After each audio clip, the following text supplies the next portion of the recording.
Asalaamu calaykum, waan wanaagsan. Waa markale iyo Riden Kitchen. Maanta waxaan idin wadaa video kale oo boobsiista. Maaqa Ramadaantan maxaa igu dhibay videoyaasha boobsiiska. Anigoo hawsha ku jiro ma saranayaa maad asxaabta u yartuutid. Anyway, waxaan halkan ku sameeyay khudrad yar oo aan doonayay in raaciyo cuntadayda.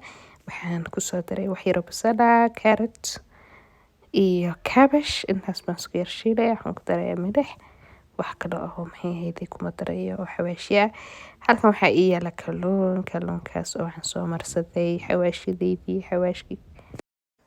xawaashki kalluunka, paprika iyo wax yar milix. Halkan waxaan ku shiilnay baradhada marka hore waxaa uga soo yar shiilaya bisalkeedu ma dhamaystirna ofinkaan gelnay. Waxaan ku daray tamaandho, xawaashiyo. Sidoo kale waxaan saaray kalluunkii, kamsar iyo toon. Ofinkaan geliyay wakaas koriyo hoos baan ka shiday.